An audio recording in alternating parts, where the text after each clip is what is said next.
एक गांव में गोपाल नाम का एक किसान रहता था। उसके पास 3 गायें थीं और वह रोज खेत में काम करने जाता था। उसके यहाँ 2 जुड़वा बेटियों का जन्म हुआ जो देखने में बेहद सुंदर थीं। दोनों इतनी एक जैसी थीं कि उनके माता पिता के अलावा कोई नहीं पहचान सकता था कि कौन संजना है और कौन शिवानी। क्या हुआ जी, इतने चुप चुप क्यों हो आज? मुझे लड़कियां नहीं चाहिए थीं। मैं तो हमेशा एक बेटे का सपना देख रहा था। जुड़वा बेटियां हो गई हैं, तो क्या कयामत आ गई? तुम बाप बने हो, ये तो जिम्मेदारी का हिस्सा है। अच्छा बस रहने दो, अब इन बातों को जो होना था वो हो गया। मैं खेत पर जा रहा हूँ, तुम मत आना। इतना कहकर गोपाल खेत की तरफ निकल जाता है। सारा दिन खेत में मेहनत करने के बाद जब वो थोड़ा देर आराम करने ही लगा था, तभी अचानक से आसमान में काला अंधेरा छा जाता है। अरे ये कैसा संकट है? लगता है भयानक वर्षा होने वाली है। इस तूफान में तो खेत में काम नहीं हो सकता। निर्मला और मेरी बेटियां भी घर में अकेली हैं, कहीं उन्हें कुछ हो ना जाए। तभी भयानक बारिश शुरू हो गई। गोपाल भी अपने घर की ओर निकल पड़ा। चलते चलते जब वह अपने घर पहुंचा, तो घर के बाहर भीड़ देखकर हैरान रह गया। जब गोपाल घर पहुंचा, तो निर्मला का निधन हो चुका था। गोपाल फूट फूट कर रोने लगा। अब वह बिल्कुल अकेला हो गया था और उसकी बेटियां भी माँ की ममता से पूरी तरह वंचित हो चुकी थीं।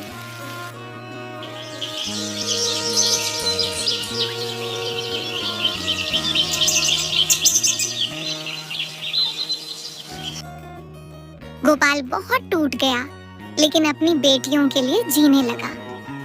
थोड़े समय बाद उसने दूसरी शादी कर ली। नई माँ का नाम था कामना। देखो कामना, तुम्हारे लिए भी इस घर में थोड़ी मुश्किलें होंगी, मुझे गलत मत समझना, मगर मेरी ये शादी अपनी 2 बच्चियों के लिए की है, ताकि उन्हें माँ की कमी महसूस ना हो। नहीं नहीं जी, कैसी बातें कर रहे हैं आप? मैं आपकी इन दोनों बेटियों को अपनी संतान की तरह प्यार करूंगी।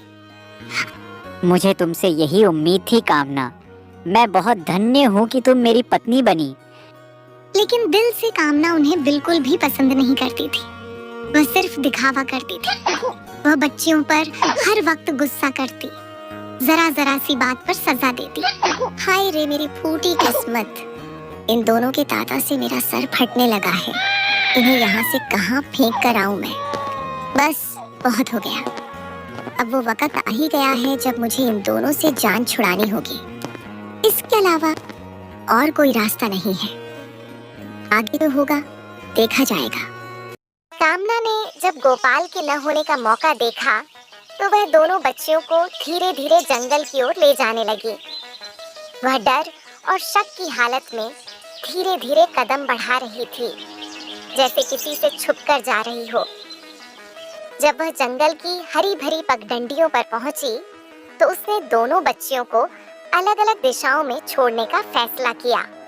अब मैं इन दोनों को एक दूसरे से बहुत दूर फेंक कर छोड़ दूंगी, ताकि अगर एक बच्ची बच भी गई तो दूसरी का काम तमाम हो जाए।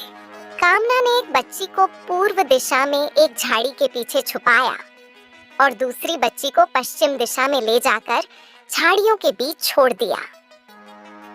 जब कामना दोनों बच्चियों को छोड़ रही थी, तो उसे ये मालूम नहीं था कि जंगल में एक हिरण चुपके से यह सब देख रहा था। ये औरत क्या कर रही है? ये तो इन नन्ही जानों को यहाँ मरने के लिए छोड़ गई है। हिरण ने पूर्व दिशा में रखी गई बच्ची के पास पहुँचा, उसे अपनी पीठ पर धीरे से उठाया और चुपचाप उसे अपनी गुफा की ओर ले गया। इस बच्ची को तो मैं ला आई हूँ, अब जाकर दूसरी बच्ची को भी बचा लाती हूँ। फिर वह पश्चिम दिशा की ओर दौड़ा ताकि दूसरी बच्ची को भी बचा सके। लेकिन वहाँ का दृश्य कुछ और ही था। आज तो मजे आ गए। कितना नरम और नाजुक मांस। हाय क्या बात है, आज तो ताजा खाने का दिन है। अरे ये क्या हो गया? ये तो लोमड़ी इसे मारकर खा जाएगी। अब इस बच्ची को मैं कैसे बचाऊं? अभी पानी पी आती हूँ ताकि मांस खाने का स्वाद दुगना हो जाए। जैसे ही लोमड़ी वहाँ से गई, हिरन झाड़ियों के पीछे से निकला और बच्ची को झटपट उठा लिया। तभी लोमड़ी की नजर हिरन पर पड़ गई। ये मेरा शिकार है रे हिरन, इसे तुम कहाँ ले जा रहे हो? रुको जरा, मैं तुम्हें अभी बताती हूँ। हिरन डर के मारे दौड़ने लगा। डरते डरते हिरन एक गांव में जा पहुंचा। आखिरकार वह एक किसान के घर के पास पहुंच गया। लोमड़ी के डर से हिरन ने बच्ची को दरवाजे के बाहर रखा और खुद छिपकर भाग गया।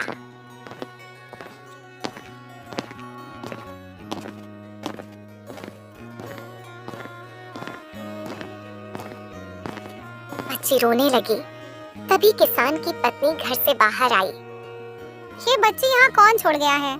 अरे ये किसकी बच्ची हो सकती है? मैं इसे घर के अंदर ले जाकर देखती हूँ। क्या हुआ मालती? ये किसकी बच्ची है? कहाँ से उठा लाई तुम इसे? मुझे नहीं पता राजू, मैंने तो जैसे ही दरवाजा खोला ये बच्ची बाहर रोती हुई मिली। ये तो बहुत छोटी है, शायद कोई इसे यहाँ छोड़ गया है। जो भी हो राजू, अब ये हमारी है। देखो तो कितनी प्यारी है। शायद कुदरत ने इसे हमारे लिए भेजा है। यूं जंगल में छोड़ी गई एक नन्ही जान किस्मत के सहारे प्यार के आंगन में आ पहुंची। किसान और उसकी पत्नी की गोद खाली थी और शायद यही बच्ची उनके नसीब का तोहफा थी। यूं एक लावारिस बच्ची किसान के आंगन की रौनक बन गई। दूसरी तरफ हिरन भागता हुआ वापस अपनी गुफा में दूसरी बहन के पास जा पहुंचा। मैं इस बच्ची को ऐसी जगह छोड़ूंगी जहां जहां ये बच्ची आराम से अपनी अच्छी जिंदगी जी सके। इतना कहकर हिरन उस बच्ची को उठाकर महल के बाहर ले गया। उसी राज्य में एक राजा जगंदर राज करता था। उनकी कोई संतान नहीं थी। क्या हम कोई बच्चा गोद नहीं ले सकते महाराज? आप आज ही किसी बच्चे को गोद लेने का सोचिए ताकि हम लोगों के तानों से निजात पा सकें। तुम ठीक कहती हो भाग्यवंती। मैं आज ही जाता हूँ और जब तक कोई बच्चा गोद लेने के लिए नहीं ढूंढ लेता तब तक घर वापस नहीं आऊंगा। अभी वो लोग आपस में बात ही कर रहे थे कि अचानक एक बच्चे के रोने की आवाज आई। ये आवाज, ये तो किसी नवजात शिशु की लगती है। महाराज क्षमा कीजिएगा, लेकिन जब मैं पहरे पर थी तो मैंने जंगल की ओर से आते हुए एक हिरन को देखा। मुझे शक हुआ तो मैं उसके पीछे गई। वहाँ झाड़ियों में यह बच्ची थी। महाराज यह लीजिए। क्या एक हिरन यह बच्ची लेकर आया है? अरे वाह, ये तो बहुत खुशी की बात है। अरे महारानी, सुन रही हैं आप? ऊपर वाले ने हमारी सुन ली है। महाराज मुझे तो यकीन ही नहीं हो रहा है। मेरी सूनी गोद में भी कोई नन्हा नवजात खिला है। मैंने तो कभी सोचा भी नहीं था। ऊपर वाले तेरा लाख लाख शुक्र है। जो कभी एक गरीब जंगल में फेंकी गई थी वही अब महल की राजकुमारी बन गई है। जब शाम के साए गहरे होने लगे, गोपाल खेत से वापस आया। थका हारा वह सीधा अंदर आया और तुरंत बच्चियों के बारे में पूछा। कामना, हमारी बच्चियां कहाँ हैं? मैंने सुबह जाते वक्त देखा था, वे सो रही थी, अब नजर नहीं आ रही। गोपाल, मैं तो बस 2 पल के लिए पानी भरने गई थी। लौट कर आई तो झूले खाली थे। ना जाने कौन दरिंदा था जो हमारे जिगर के टुकड़े छीन ले गया। मैं तो खुद बिखर गई हूँ गोपाल। कामना ने अपने आंसुओं और तड़पती बातों से गोपाल को ऐसे बहला लिया कि वह भी यही सोचने लगा, जो कुछ भी हुआ वह तो ऊपर वाले की ही मर्जी थी। वक्त गुजरता गया। वे दोनों मासूम बच्चियां जो कभी जंगल की झाड़ियों में बेसहारा छोड़ दी गई थीं, आज 2 खूबसूरत गरिमामयी लड़कियां बन चुकी थीं, लेकिन एक दूसरे से बिल्कुल अनजान थीं। एक ने महल में जन्म लिया और शाही ठाट बाट में पली बढ़ी। उसका नाम राजकुमारी सुंदरवती रखा गया। जबकि दूसरी एक साधारण किसान के घर आंगन में बड़ी हुई, जिसका नाम माया रखा गया। माया, माया बेटी, अरे मेरी बेटी, दिन चढ़ गया है, जाकर अपने बाबूजी को खेत में खाना दे आओ। जी माँ, आपने बुलाया मुझे? मैं तो बस जा ही रही थी, बाबूजी मेरा इंतजार कर रहे होंगे। जल्दी से खाना दे दो माँ, मैं निकलती हूँ।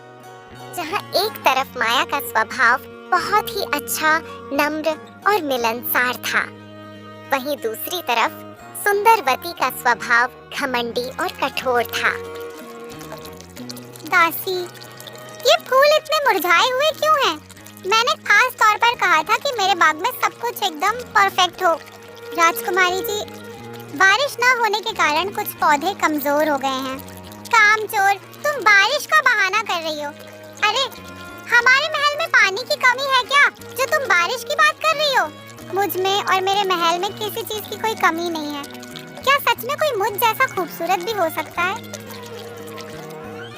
इसी तरह समय बीतता गया और दोनों बहनें एक दूसरे से अनजान रहीं।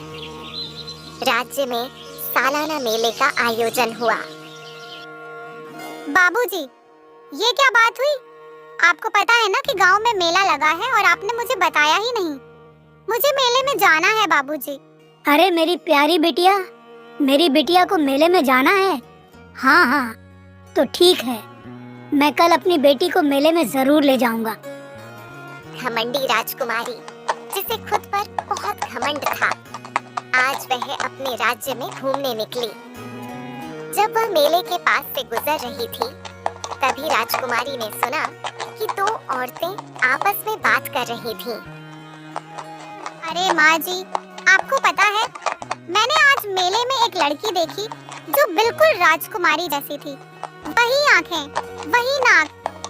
पहले तो मुझे लगा कि वो सच में राजकुमारी ही है, लेकिन फिर उसके कपड़े देखकर मैं समझ गई कि वो राजकुमारी नहीं हो सकती। राजकुमारी की नजर जब माया पर पड़ी, तो वो गुस्से से आग बबूला हो गई और कहने लगी,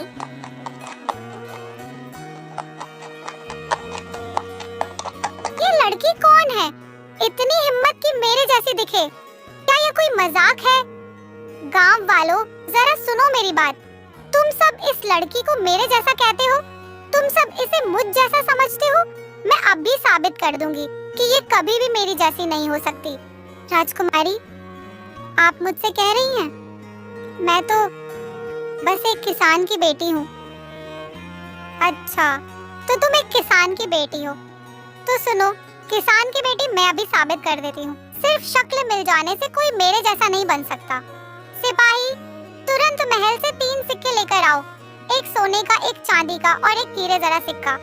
राजकुमारी जी, ये रहे 3 सिक्के, एक चांदी का, एक सोने का और एक हीरा, चारों। तू खुद को मेरी जैसी समझती है? तो आओ देखें तुम्हारी अक्ल कहाँ तक है। ये 3 सिक्के हैं, चांदी, सोना और हीरा। जो चाहो अपनी मर्जी से उठा लो। हाँ ठीक है राजकुमारी जी, मैं अपनी मर्जी से उठा लेती हूँ। मैं तो चांदी का सिक्का ही लूंगी। फिर थोड़ी देर सोचने के बाद माया ने चांदी का सिक्का उठा लिया। सभी लोग हंसने लगे। ये समझती है कि ये मेरी जैसी है। अरे, ये तो एक ऐसी लड़की है जिसे सिक्कों की कीमत तक नहीं पता।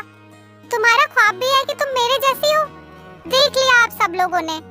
जिसे आप मेरी तरह कह रहे थे, वो तो मेरे पाँव के जूते के बराबर भी नहीं है। भीड़ की नजरें, तंज भरी सरगोशियां माया जैसे जमीन में समा जाना चाहती थी। सब लोग हंसने लगे। माया शर्मिंदगी से नजरें झुकाए खड़ी थी। कुछ लोग उसे मूर्ख कहने लगे, कुछ ने उसे नादान कहा। माया के आंसू छुपाए न छुप सके। वह अपने बाबा का हाथ पकड़कर वहां से चल दी। माया का दिल टूटा जरूर था, लेकिन उसकी सोच एक नई कहानी लिखने जा रही थी। बेटी माया, ये तुमने क्या किया? तुम्हें तो पता था वहाँ सोने और हीरे के सिक्के भी थे, फिर तुमने चांदी का सिक्का क्यों चुना? ये बात शायद अभी आपको समझ ना आए, लेकिन थोड़ा वक्त गुजर जाएगा ना, तो सब कुछ साफ हो जाएगा। आप भी समझ जाएंगे। और वो लोग भी जो आज मुझ पर हंस रहे थे। कितना अच्छा लगा इस लड़की को अपमानित करके। मूर्ख, मुझ जैसी बनने चली थी। इसको तो मैं ऐसे नहीं छोड़ूंगी। मैं इसे हर रोज इस तरह पूरे राज्य के सामने अपमानित करूंगी।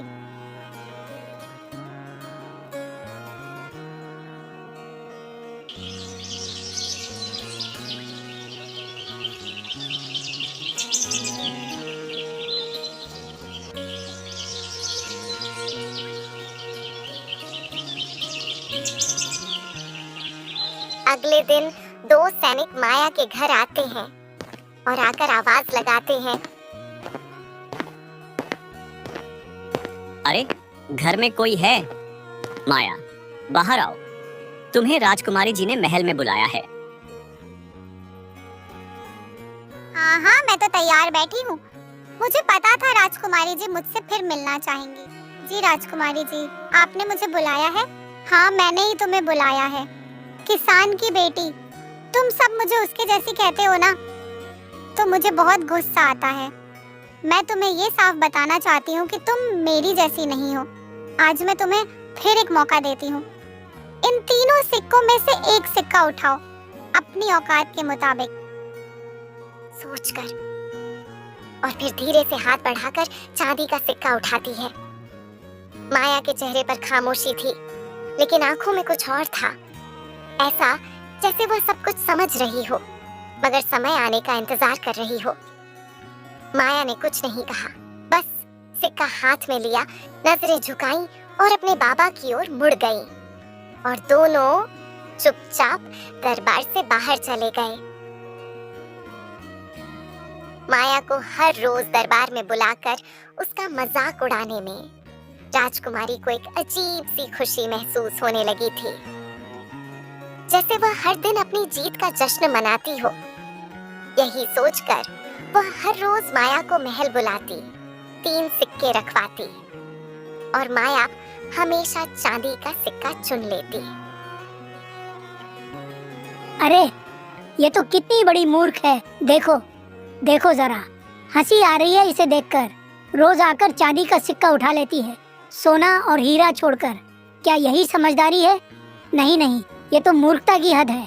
और ये सोचती है कि ये राजकुमारी जैसी है। हाँ हाँ हाँ, मूर्ख कहो इसे, मूर्ख।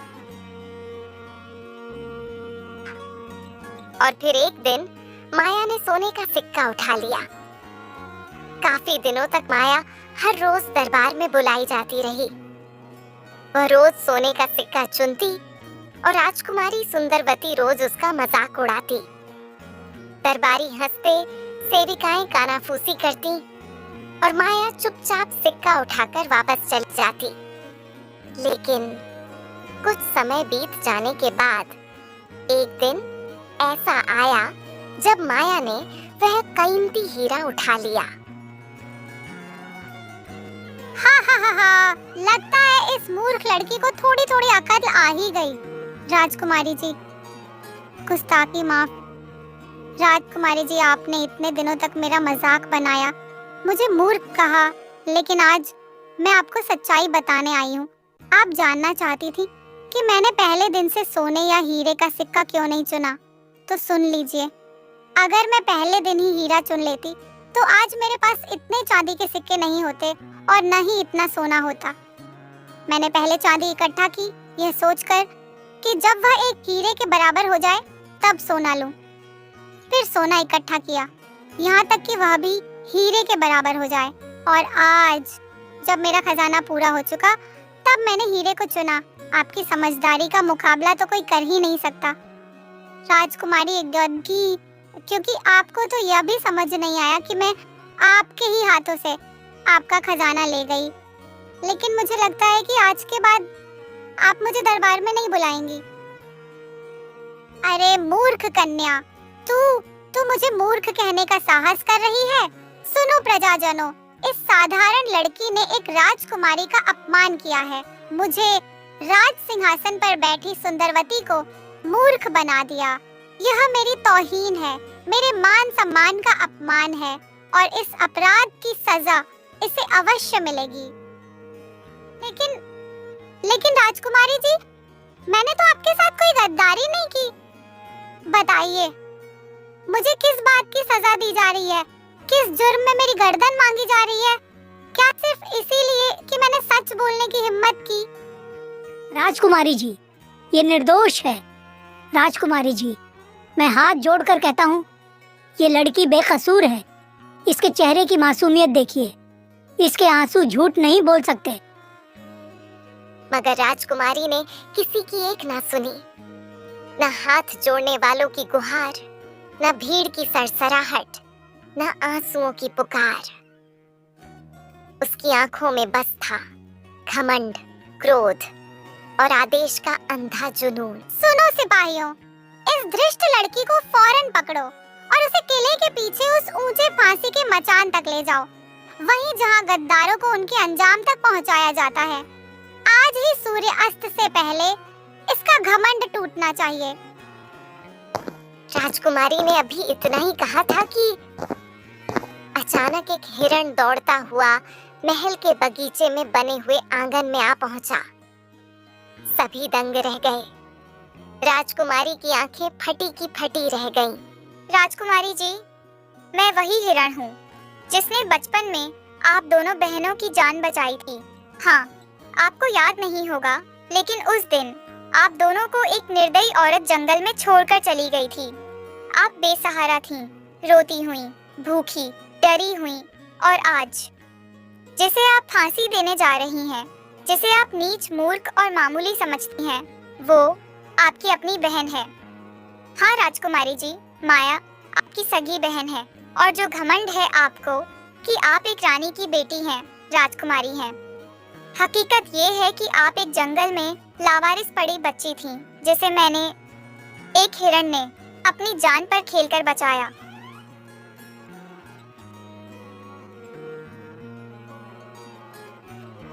राजकुमारी पश्चाताप भरी आंखों से माया को गले लगाती है। दरबारी शर्मिंदा हो जाते हैं। हिरण सिर झुका देता है और आकाश में सच्चाई, पहनचारे और नई रोशनी का सूरज उगाता है।